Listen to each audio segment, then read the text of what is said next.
Pak Hasim, halo, apa kabar? Sore. Selamat Ya, sore Pak Hasim, ini luar biasa sekali ya Pak Hasim bisa hadir di peresmian kali ini. Boleh kasih tanggapannya Pak terkait peresmian ini menjadi kuil Hindu terbesar ya, tidak yes. hanya di Indonesia bahkan di Asia Tenggara. Betul, betul. So ini memang saya berbangga, ya. Saya kira kami semua hadirin berbangga. Kita bisa menyaksikan peresmian kuil Hindu terbesar di Asia Tenggara ternyata. Dan ini juga tempat ibadah bagi orang Hindu khususnya dari keturunan India, ya, yang selama ini tidak ada di Jakarta. Dan saya sebagai warga negara Indonesia berbangga bahwa tempat ibadah ini, ya, yang mewakili umat Hindu, ini temple Hindu, kuil Hindu, ini bisa dibangun dan diresmikan oleh pemerintah Indonesia, yang tadi Menteri Agama mewakili Pak Prabowo Subianto. Dan ini menunjukkan toleransi, ya, toleransi dari bangsa Indonesia, ya, yang ditunjukkan kepada semua agama, ya, semua suku, agama, ras, ya, kelompok. Ini semua agar supaya ini tetap tanah air mereka, ya, tanah air kita semua, ya, tempat rumah kita semua. So saya kira ini makna daripada peresmian hari ini, ya. Dan saya lihat sudah ada jemaat dari, ya, agama Hindu yang sudah beribadah tadi, ya, sudah beribadah, sudah sembahyang, ya. Dan ini saya kira sangat membanggakan kita semua. Pak Hasim, tadi kan sebenarnya Pak Presiden juga sebenarnya ingin meresmikan secara langsung, cuman berhalangan. Mungkin ada pesan-pesan khusus yang ingin disampaikan oleh Pak Presiden Prabowo Subianto begitu? Ya, sebetulnya Pak Prabowo menghendaki, ya, hadir. Tadi semua sudah ada, aparat protokol istana, pas pampres sudah siap, tapi ternyata beliau kurang sehat, ya, dan berhalangan.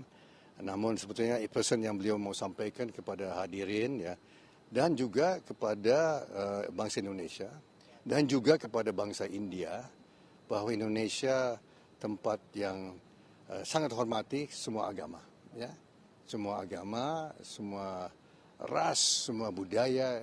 Ini Indonesia menghormati. Pemerintah Indonesia yang dipimpin beliau tetap menghormati dan bertekad menjaga, ya, menjaga kebersamaan, kebinekaan, ya, yang itu sebetulnya. Yang tadi kita juga saksikan ada pesan penting dari Perdana Menteri India yang ditujukan ke Pak Prabowo. Nama Pak Prabowo disebut 6 kali, ya. Begitu menghormati Pak Prabowo dan bangsa Indonesia, ya. Pak Perdana Menteri Modi katakan, sebetulnya hubungan kita dengan India kan sudah sejak berapa ribu tahun, ya. Berapa ribu tahun. Minggu lalu Pak Prabowo hadir sebagai tamu kehormatan di Republic Day, ya, Hari Republik India, hari Minggu yang lalu. Tapi kita juga ingat bahwa tamu kehormatan pertama dalam sejarah India, ya, pada Republic Day itu tahun 1950, itu Presiden Soekarno. Presiden Soekarno yang pertama, Presiden Prabowo ke-15 yang hadir. Ini menunjukkan suatu penghormatan, ya, dari bangsa India kepada bangsa Indonesia. Pak Hasim, ini kan bukan yang pertama ya bahwa ada rumah ibadah yang menjadi sorotan dunia, sudah ada Istiqlal dan sekarang kuil Hindu ini. Apakah kedepannya nanti akan ada rumah-rumah ibadah lain? Tentunya ini kan bisa menjadi eksistensi kita di mata dunia internasional untuk menunjukkan toleransi dan kebinekaan. Itu seperti apa? Nanti kedepannya ada program khusus mungkin dari Pak Presiden? Ya, saya kira, ya, masyarakat manapun, ya, yang ingin bangun tempat ibadah itu sesuai konstitusi kita itu sangat boleh diizinkan, ya, dan bahkan pemerintah Indonesia akan melindungi, ya. So apa saja ini karena masyarakat Hindu keturunan India belum ada tempat, ya, ini yang mungkin yang mencatat sejarah, ya. Nah, kalau ada dari agama lain mau bikin, ya, saya kira pemerintah Indonesia akan sangat membuka kesempatan itu. Oke? Terima kasih banyak Pak Hasim. Sehat terus Pak. Terima kasih. Masih, ya. Thanks. Nusantara TV. Nusantara Pak. Ya, itu tadi wawancara kami langsung dengan Hasim Joyo Hadikusumo, bagaimana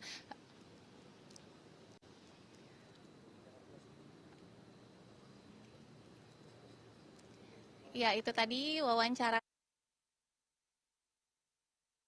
karena telah disampaikan juga bahwa sebenarnya untuk peresmian dari kuil Hindu yang merupakan kuil Hindu terbesar di Indonesia ini yang seharusnya diresmikan secara langsung oleh Presiden Republik Indonesia Prabowo Subianto karena sesuatu dan lain hal berhalangan hadir, dan sekarang memang sudah menyampaikan pesan-pesan khususnya bagaimana keberagaman dan toleransi agama ini memang harus dikuatkan begitu, dan juga ini adalah merupakan sebuah bentuk kebebasan untuk beribadah bagi semua agama, dan tentunya ini sesuatu yang sungguh-sungguh luar biasa yang menjadi program yang sudah diberikan begitu, dan tentunya tadi juga memberikan pesan bahwa untuk mendirikan rumah ibadah adalah kebebasan setiap dan hak asasi setiap manusia, dan pastinya jika nantinya untuk tidak akan dipersulit dan pastinya ini akan menjadi diberikan kebebasan. Ini adalah salah satu contoh bagaimana kaum minoritas seperti itu yang akhirnya bisa menunjukkan bukti kebinekaan Tunggal Ika begitu, dan saat ini sudah terbukti dengan salah satunya selain banyak rumah-rumah ibadah juga yang sudah didirikan, dan salah satunya di sini di kuil Hindu ini Jakarta Murugan Temple, dan bahkan bisa menjadi rekor sejarah di mana ini menjadi kuil Hindu terbesar versi India bahkan terunik di dunia. Dan sampai saat ini memang masih tampak para pejabat negara masih tampak berlangsung berfoto-foto dan juga tentunya menikmati suasana di puncak kuil ini. Memang dari sini pun kita bisa menikmati suasana yang sejuk begitu ya di udara Jakarta, dan selain itu juga tentunya keindahan dari ornamen-ornamen dan desain kuil yang cantik, di mana ini adalah perpaduan budaya yang tidak hanya dari tradisi India, begitu juga ada perpaduan dari etnik Jawa, Bali, dan ini yang menjadi kolaborasi bagaimana sebuah percampuran budaya ini bisa bersatu dan bisa berkolaborasi, sehingga disinilah nantinya akan menjadi pusat budaya dan tentunya edukasi. Selain tentunya akan menjadi tempat ritual untuk beribadah umat beragama, khususnya untuk agama Hindu. Dan demikian laporan kami langsung dari Jakarta Murugan Temple. Saya Francisca Rati pamit undur diri. Sampai jumpa. Nusantara TV, sahabat kita.